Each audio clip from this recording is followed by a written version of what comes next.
पूजा सिंह और SSC विक्रमास channel पर आप सबका बहुत बहुत स्वागत है। 10 मिनट सीरीज जैसे कि आपको पता है आजकल हम लेकर आए हैं आपके लिए, और जहां मैं डिस्कस कर रही हूँ आपसे important river systems of India. Bharat की जितनी भी महत्वपूर्ण नदियां हैं उनको बिल्कुल डिटेल में, लेकिन 10 मिनट में, 10 से 12 मिनट में हम पूरा कंप्लीट कर देते हैं और आप एक पूरा सिस्टम अच्छे से समझ जाते हैं, जहां रिवर के ओरिजिन से लेकर उसकी ट्रिब्यूटरीज यानी सहायक नदियां और फाइनली वो जाकर कहाँ गिरती है नदी, उसको भी हम बहुत डिटेल में पढ़ते हैं। अगर वो नदी किसी और देश से आ रही है तो वो भारत से कहाँ से एंटर कर रही है, अगर वो भारत से किसी और देश में जा रही है तो कहाँ से जा रही है, ये सारी बिल्कुल माइन्यूट डिटेल्स इस सारे प्रोजेक्ट में, लेकिन सिर्फ 10 मिनट में हम कवर करने वाले। तो देर नहीं करेंगे, शुरू करेंगे रिवर सिस्टम। और आज जिस महत्वपूर्ण नदी की बात यहाँ होने वाली है वो है इंडस रिवर सिस्टम, या जिसको हिंदी में सिंधु नदी भी आप कहते हैं ना। सिंधु घाटी सभ्यता, Indus valley civilization, yes the very first civilization, very first known civilization of India यही फ्लरिश हुई थी, इसी नदी के आसपास फ्लरिश हुई थी, है ना। हिस्ट्री में बहुत नाम सुना है। तो चलिए उससे पहले इंपॉर्टेंट अपडेट आपको दे देती हूँ कि चैनल को लाइक सब्सक्राइब नहीं किया है तो कर लीजिए, और डिस्क्रिप्शन बॉक्स में टेलीग्राम का लिंक है, ज्वाइन कर लीजिए। सारे इंपॉर्टेंट अपडेट्स आपको वहीं मिलेंगे। प्लस ये वो नंबर है जिस पर आप कॉल करके डिटेल्स ले सकते हैं हमारे डिफरेंट कोर्सेज के बारे में, जो बहुत अफोर्डेबल प्राइसिंग में आपके लिए अवेलेबल है। ठीक है, साथ ही अगर हम कोर्सेज के बारे में इंफॉर्मेशन लेना चाहते हैं, चेक करना चाहते हैं, तो www.vikramas.com पर जाकर के वेबसाइट पे सारे कोर्सेज की डिटेल्स हैं। वहां पर आपको डेमो वीडियोस भी अवेलेबल है, आप बात देखिए, उसको समझिए, और इस नंबर पे कॉल करके फिर आप हमसे कॉन्टैक्ट भी कर सकते हैं। तो चलिए देर नहीं करते, शुरू करते हैं आज की नदी, जिसका नाम है इंडस नदी या फिर सिंधु नदी। ठीक है, सिंधु नदी। तो चलिए सिंधु नदी की बात कर लेते हैं। ये है सिंधु नदी, जो चाइना में जिसका ओरिजिन है, तिब्बत में। कहाँ से है अभी बताऊंगी।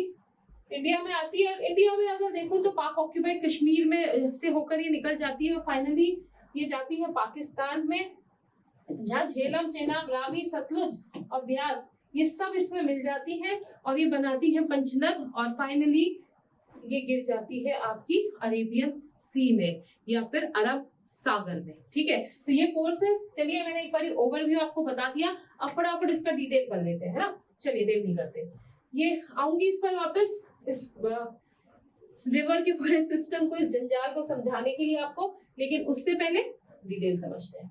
चलिए, तो क्या है, हम बात कर रहे हैं इंडस रिवर सिस्टम की या फिर सिंधु घाटी सिंधु नदी की, जहां पर सिंधु घाटी सभ्यता, इंडस वैली सिविलाइजेशन फ्लरिश हुई थी। आज तक की सबसे डेवलप्ड सिविलाइजेशन, जो बहुत आप हिस्ट्री में पढ़ ही चुके हैं कि कितना उन्नत थी, कितना वक्त से आगे थी वो सिविलाइजेशन, लेकिन उसका राइज भी देखा, फॉल भी देखा, जिससे पता चलता है कि अगर कुछ ऊपर उठता है तो उसको नीचे आना ही पड़ता है, जो बनता है उसको खत्म होना ही पड़ता है, यही सृष्टि का नियम है। चलिए वहां नहीं जाएंगे, अब कहाँ आएंगे, इंडस रिवर सिस्टम पर। कहाँ से इसका ओरिजिन है, बोकरछू ग्लेशियर। बोकरछू ग्लेशियर कहाँ है, माउंट कैलाश, कैलाश पर्वत, जिसे शिवजी का निवास भी कहा जाता है, वही उसी के पास बोकरछू ग्लेशियर है। बोकरछू, क्या नाम है, बोकरछू। और जब मैं इसकी बात कर रही हूँ तो ब्रह्मपुत्र देख लिया होगा, चेमा योंगडोंग ग्लेशियर याद होगा आपको, तो नहीं देखा है तो जाइए चैनल की प्लेलिस्ट में 10 मिनट सीरीज में आपको Brahmaputra river system, Yamuna river, Ganga river, सारी रिवर्स आपको विद इन 10 मिनट्स मैंने पढ़ाया हुआ है। तो वापस आते हैं इंडस पर,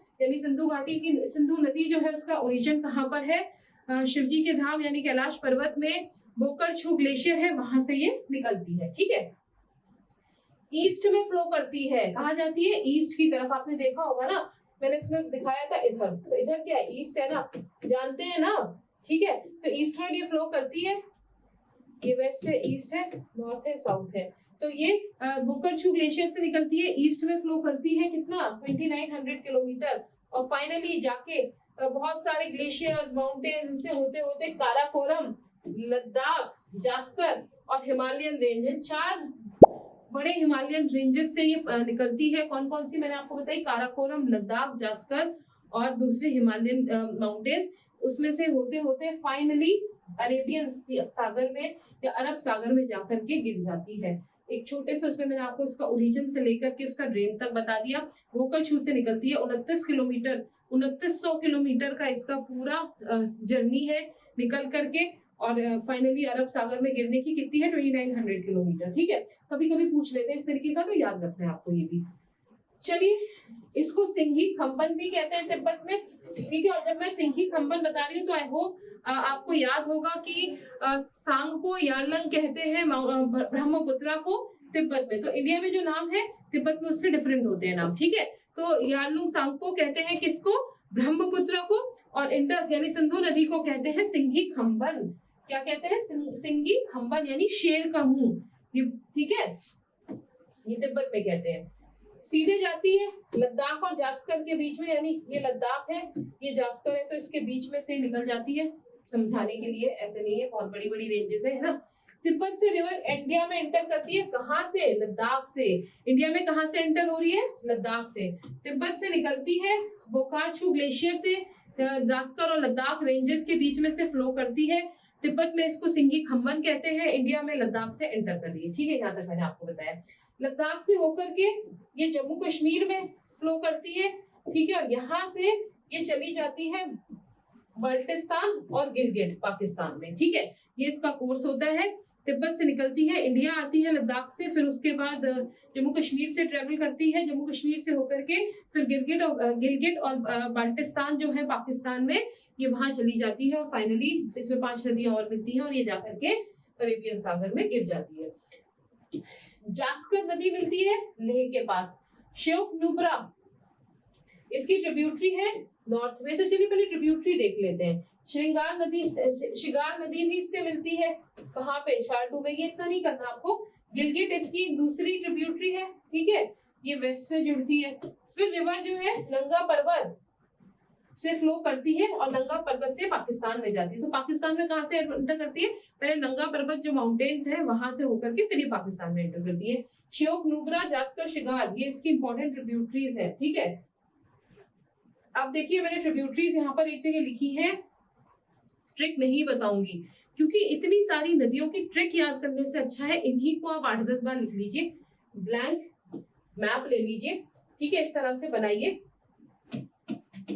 राइट बैंक लेफ्ट बैंक। अगर आप इस तरफ फ्लो बना रहे हैं तो देखिए आप इस तरफ जा रहे हैं तो ये आपका क्या होगा, राइट। तो ये हो गई राइट बैंक, ये हो गई लेफ्ट बैंक।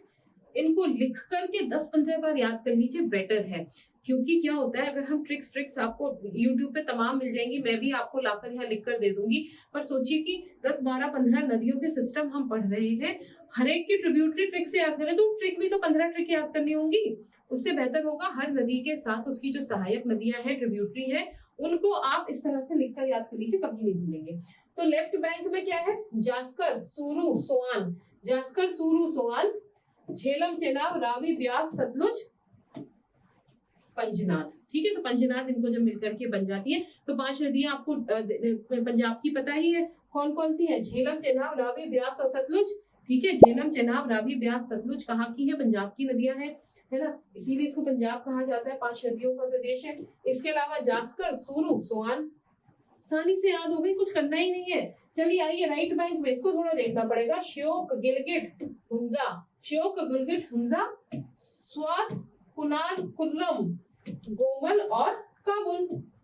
आपको क्या लगता है कि अगर 8-10 बार इसे आप लिख लेंगे तो आपको याद नहीं होगा? मैं गारंटी ले रही हूँ, आप कभी नहीं भूलेंगे।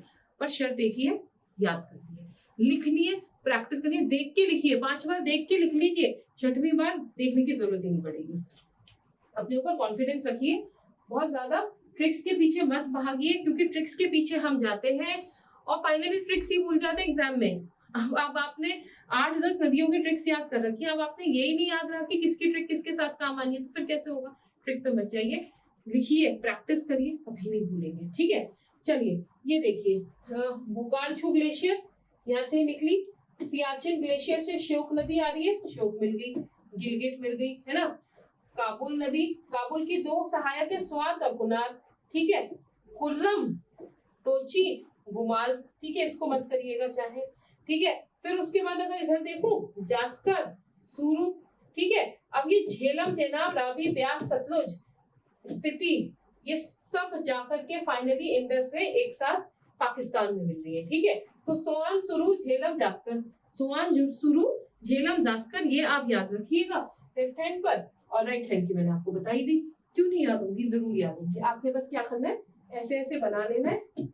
ये आपकी राइट बैंक, ये लेफ्ट बैंक। एक का नाम लिखना शुरू करिए, 8-10 बार लिख लीजिए, बिल्कुल नहीं भूलेंगे। आप अभी भी अगर मेरे पढ़ने के साथ साथ आप आंख बंद के देखेंगे ना, तो 2-3 नाम तो आपको भी याद होंगे, क्योंकि आपने भी कोई प्रैक्टिस नहीं करी है। हाँ, एक बहुत इंपॉर्टेंट टॉपिक आता है इसमें, इंडस वाटर ट्रीटी का। ठीक है, ये क्या है कि भारत और पाकिस्तान के बीच एक समझौता हुआ था सिंधु नदी के पानी के बंटवारे को लेकर, क्योंकि पानी की जरूरत तो दोनों देशों में, नदी दोनों देशों से होकर गुजर रही है, बहुत इंपॉर्टेंट रिवर है, तो इसके पानी का बंटवारा किया गया था। 1960 में ये साइन किया गया था, इंडिया, पाकिस्तान और वर्ल्ड बैंक। ठीक है, इसमें क्या है, रिवर बेसिन 5 जो इसकी मेन ट्रिब्यूटरीज है, यानी पंजाब की जो नदी है, उनके पानी पर अधिकार किसका है, भारत का है। चेनाब, झेलम, इंडस, इंडिया का राइट इनके ऊपर लिमिटेड है। ठीक है, ईस्टर्न रिवर सतलुज, ब्यास, रावी के ऊपर भारत का पूरी तरीके से अधिकार है। चेनाब, झेलम और इंडस, इनके ऊपर पाकिस्तान का पूरी तरह से, इंडिया का पार्शियल राइट्स है। ठीक है, चलिए, ये बगलीहर डैम जो है चेनाब के ऊपर, बहुत इंपॉर्टेंट डैम है, कई बार आ जाता है बगलीधर डैम, पता होना चाहिए चेनाब के ऊपर डैम, वैसे मैं आपको अलग से भी पढ़ाऊंगी। ठीक है, यूज में थी ये ट्रीटी, इसलिए मैंने आपको यहाँ पे दिखा दी, इसकी डिटेल आप पढ़ दीजिएगा, 10 मिनट्स में मैं कवर नहीं करा पाऊंगी। चलिए, पहली नदी जास्कर, ठीक है, ये लद्दाख में है पूरी तरीके से। तो जास्कर नदी, अगर कोई कह देता है तिब्बत से आती है पाकिस्तान जाती है, तो बिल्कुल नहीं। जास्कर जो कि सिंधु नदी की, इंडस रिवर की ट्रिब्यूटरी है, ये पूरी तरीके से लद्दाख में है। ठीक है, कहाँ से ओरिजिनेट होती है नहीं करती, ये फर्स्ट ट्रिब्यूटरी है इंडस रिवर की इंडिया में। तो जास्कर नदी जो केवल लद्दाख में निकलती है, लद्दाख में ही मिल जाती है जाकर के ये इंडस रिवर में, और ये इंडस रिवर सिंधु नदी की पहली ट्रिब्यूटरी है भारत में। ठीक है, चलिए, श्योक रिवर सियाचिन ग्लेशियर से निकलती है, मैंने दिखाया था। और नुब्रा रिवर जो है, ये श्योक की ट्रिब्यूटरी है। तो नुब्रा क्या है, श्योक की ट्रिब्यूटरी है, श्योक की सहायक नदी है। ठीक है, और वो खुद किसकी है, इंडस की है। तो ये देखिए, ये कौन सी नदी है, श्योक की ट्रिब्यूटरी नुब्रा, और फाइनली ये जाके कहाँ मिल रही है, इंडस में। अब इस तरीके से आप लिखेंगे तो आपको लगता है आपको याद नहीं होगा, डेफिनेटली याद होगा। ठीक है, चलिए, चेवांग रिचिन, तो रिचिन ब्रिज बनाया गया था 2019 में श्योक नदी के ऊपर, ध्यान रखिएगा। अगर ये पूछ लिया जाता है चेवांग रिचिन ब्रिज कहाँ है, तो चेवांग रिचिन ब्रिज लद्दाख में है, जो श्योक नदी के ऊपर बनाया गया था 2019 में। ठीक है, चलिए, सुरु नदी, ये देवसाई माउंटेन से निकलती है। इंडस रिवर अगर सीधा जा रही है तो ये उल्टी चलती है। सुरु क्या है, जहां इंडस जा रही है उसके ऑपोजिट डायरेक्शन में मूव करती है, इसीलिए इसे ऑब्सिक्वेंट ट्रिब्यूटरी भी कहते हैं, क्योंकि ये उल्टा चलती है। तो ऑब्सिक्वेंट यानी ऑपोजिट ट्रिब्यूटरी, ऑब्सिक्वेंट ट्रिब्यूटरी अगर पूछ ली जाती है इंडस की, तो याद रखिएगा श्योक, ये आपकी सुरु नदी है, क्योंकि ये इसके ऑपोजिट डायरेक्शन में जाती है। कारगिल जो है, जिसका वॉर इतना इंपॉर्टेंट है, कारगिल का नाम आपने सभी ने सुना है, तो कारगिल सुरु नदी के पर सिचुएटेड है। ठीक है, चलिए, और चुटक डैम यहाँ पर बनाया गया है। बुर्जिला पास, ये भी सुरु नदी के रास्ते में आता है। तो सुरु नदी कितनी इंपॉर्टेंट है ना, आपने शायद नाम भी नहीं सुना होगा। इंडस रिवर सिंधु नदी की सहायक नदी है, ट्रिब्यूटरी है, इसके ऑपोजिट डायरेक्शन में चलती है। बुर्जिला पास इसके रास्ते में आता है, और कारगिल इसके किनारे पर बसा हुआ एक पहाड़ी इलाका है, शहर है। ठीक है, हुंजा नदी गिलगिट बल्टिस्तान पाकिस्तान में है। ठीक है, ये पीओके जो वाला जो एरिया है, पीओके वाला जो एरिया है, वहां पर हुंजा होती है। गिलगिट नदी, ये भी गिलगिट रीजन पीओके में निकलती है। तो हुंजा गिलगिट बहुत इंपॉर्टेंट नहीं है, बस ये पता होना चाहिए दोनों पीओके में है। ठीक है, चलिए, झेलम वेरी नाग से, देखिए ये 5 नदी जो मैं आपको पढ़ाने जा रही हूँ, ये बहुत इंपॉर्टेंट है। इसको हम और 5 मिनट खींच लेते हैं, 20 मिनट की ये सीरीज आज हमने कर दी है, लेकिन इस 20 मिनट में आप पंजाब की 5 नदियां भी कवर कर लेंगे, नहीं तो हम सेपरेटली करनी पड़ती। वेरी नाग से पीर पंजाल रेंज, कश्मीर के पीर पंजाल रेंज के वेरी नाग जगह से झेलम नदी का उद्गम होता है, यानी इसका ओरिजिन है। ठीक है, ये ऋग्वेद में बताया हुआ है, इसका नाम वितस्ता क्वेश्चन, मतलब मुझे नहीं पता, 8-10 बार पूछा हुआ होगा अलग अलग एग्जाम्स में कि ऋग्वेद में किस नदी का नाम वितस्ता था, तो वितस्ता नाम था झेलम का। किशन गंगा रिवर इसकी एक ट्रिब्यूटरी है। ठीक है। और ये अभी न्यूज में थी क्योंकि Kishan Ganga hydro electric project की वजह से, तो इसको भी पढ़ लीजिएगा। Kishan Ganga hydro electric project, Kishan Ganga किसकी ट्रिब्यूटरी है, तो ये झेलम की ट्रिब्यूटरी है। झेलम जो कश्मीर के आपका कौन सा रेंज है, पीर पंजाल, कश्मीर के पीर पंजाल रेंज के वेरीनाग जगह से इसका उद्गम होता है, इसका ओरिजिन होता है। किशन गंगा इसकी ट्रिब्यूटरी है, ऋग्वेद में इसे वितस्ता के नाम से जानते हैं, ठीक है। और झेलम अपने आप में चेनाब की ट्रिब्यूटरी है, ठीक है। तो ये चेनाब नदी है, चेनाब की ट्रिब्यूटरी क्या है, झेलम। झेलम जो वेरीनाग से निकलती है ना, और इसकी ट्रिब्यूटरी क्या है, इसकी ट्रिब्यूटरी है किशन गंगा। तो आप ऐसे छोटे हैंड रिटन नोट्स अपने बना लीजिए डायग्राम के फॉर्म में, जब रिवीजन करना होगा तो बस इतना ही करिए, थ्योरी नहीं पढ़नी। चेनाब, चेनाब जास्कर से निकलती है, तो झेलम कहाँ से निकलती है, पीर पंजाल से, ZPPZ कुछ भी कर लीजिए। झेलम पीर पंजाल से, वेरीनाग से। चेनाब की बात करते हैं जास्कर के लाहौल स्पीति से, बारालाचाला पास के पास, ठीक है। तो झेलम का चेनाब कहाँ से निकलती है, बारालाचाला पास, कहाँ पर, हिमाचल, जास्कर रेंज, लाहौल स्पीति, ठीक है, हिमाचल प्रदेश में। तो झेलम निकलती है कश्मीर से, और आपकी चेनाब कहाँ से निकलती है, चेनाब आपकी निकलती है हिमाचल प्रदेश, बारालाचाला पास, लाहौल स्पीति के पास से, ठीक है। यहाँ पर क्या होती है, दो नदियां हैं, एक चंद्रा और दूसरी भागा। चंद्रा भागा जब मिल जाती है तो ये बारालाचाला के ऑपोजिट से मिलती है, और ये मिलकर के चंद्रभागा, जिसे चेनाब नदी भी आगे चल के कहते हैं। तो चंद्रा आती है, भागा आती है, जब मिल जाती है तो इसे चेनाब कहते हैं, ठीक है। झेलम और रावी, झेलम और रावी चेनाब के साथ मिलती हैं, और ये जाकर मिल जाती है सतलुज से। तो कितना कहेंगे, क्या बता दिया मैम ने, कुछ नहीं बताया, समझिए, जगह यहाँ कम है, यहाँ बता रही हूँ, ठीक है। तो चंद्रा भागा ये मिलके बनाती है क्या, चेनाब, ठीक है। ये चेनाब बह रही है। अब चेनाब में दो नदियां मिलती हैं, चेनाब में मिलती है रावी और चेनाब में मिलती है झेलम, ठीक है। और फाइनली ये खुद आगे जाके मिल जाती है किसमें, सतलुज में। क्लियर हो गया, फिर से एक बार समझ लीजिए। चंद्रा भागा मिलके बनाती है क्या, चेनाब। चंद्रा भागा चेनाब बनाती है। चेनाब में दो नदियां मिलती हैं, झेलम मिलती है, रावी मिलती है, और रावी, झेलम, चेनाब तीनों जाकर के मिल जाती है सतलुज से, बात खत्म, ठीक है। 2001 में गवर्नमेंट ऑफ इंडिया ने रेटल हाइड्रो इलेक्ट्रिक प्रोजेक्ट बनाया था चेनाब रिवर, कश्तवाड़, जम्मू कश्मीर में, ठीक है।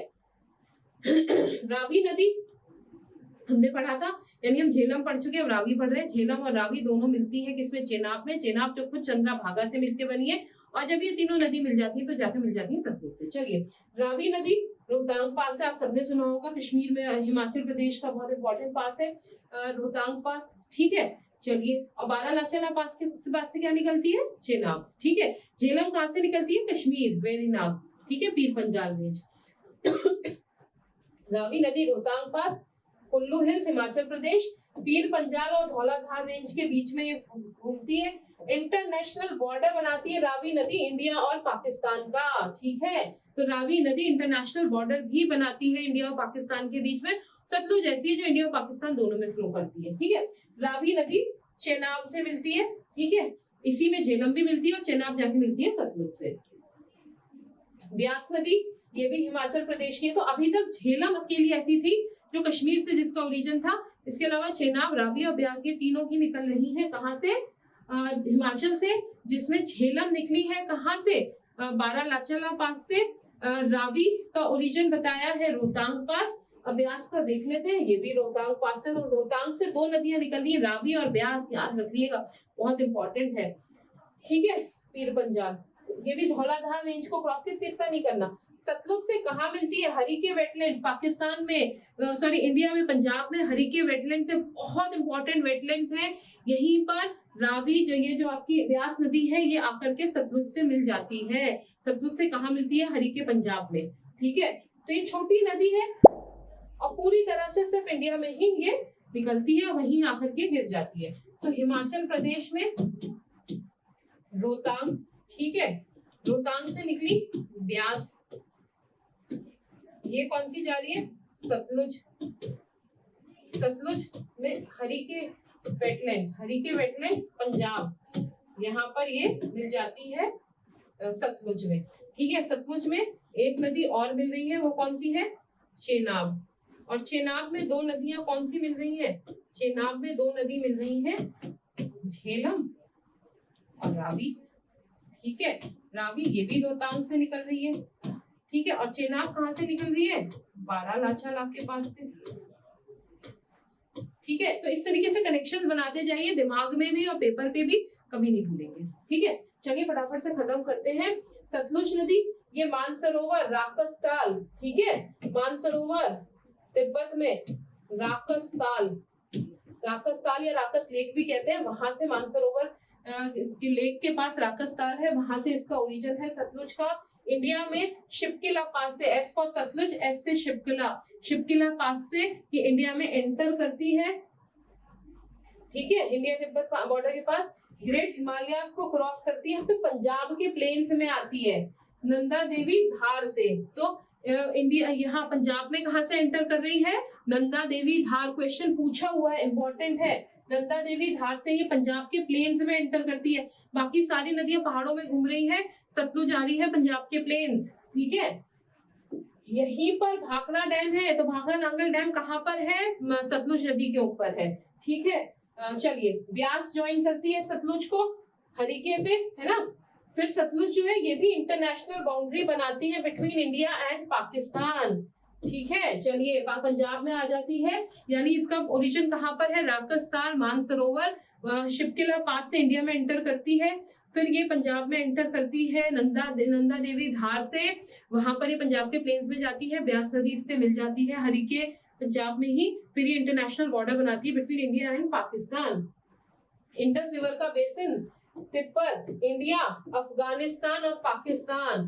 बेसिन का मतलब मैंने पहले ही बताया था कि नदी और उसकी सहायक नदियों का जो कैचमेंट एरिया होता है, यानी जहां जहां तक ये फैली होती है, इनके पानी का प्रभाव होता है। ये बहुत फर्टाइल एरिया होता है। हिमाचल प्रदेश, पंजाब, राजस्थान, हरियाणा और union territory of Chandigarh, Jammu Kashmir and Ladakh, ये सब में इनका बेसिन फैला हुआ है, याद कर लीजिएगा। ठीक है, तो आई थिंक आपको ये समझ में आ गया होगा। चलिए फटाफट से एक बार देख लेते हैं। इंडस नदी कहां से आ रही है? इंडस नदी का ओरिजिन हमने देखा था, चाइना में था। ठीक है, चलिए इंडस है, इसकी ट्रिब्यूटरीज आप कर लीजिएगा। इसके अलावा जो मैंने 5 नदियां आपको इंपॉर्टेंट बताई हैं, वो बताई है झेलम, ठीक है, झेलम, चेनाब, रावी, ब्यास, सतलुज। इसकी जितनी भी इंपॉर्टेंट मैंने बताई थी, जास्कर पहली ट्रिब्यूटरी, ठीक है, फिर उसके बाद सुरू ऑपोजिट डायरेक्शन में मुड़ जाती है ये, ठीक है, ऑब्लिगेट ट्रिब्यूटरी भी इसको कहते हैं, कारगिल इसके किनारे पर सिचुएटेड है। ठीक है, चलिए और जितनी भी थी ये सब आप रिवाइज कर लीजिएगा, जितना भी बताया है प्लीज कर लीजिएगा। बहुत इंपॉर्टेंट रिवर सिस्टम मैंने कवर किया है, अपर नॉर्थ का बहुत इंपॉर्टेंट रिवर सिस्टम है। ठीक है, तो चलिए इतना ही था आज की क्लास में। फटाफट से पुराने वीडियोस को भी जरूर देख लीजिएगा, पसंद आता है तो लाइक करिएगा, कमेंट करिएगा, सब्सक्राइब करना तो बिल्कुल मत भूलिएगा। तो thank you so much for watching this video. I will again join you for another important river system, probably Narmada river system हम नेक्स्ट क्लास में डिस्कस करने वाले हैं। तो जुड़े रहिए हमारे साथ। Thank you so much.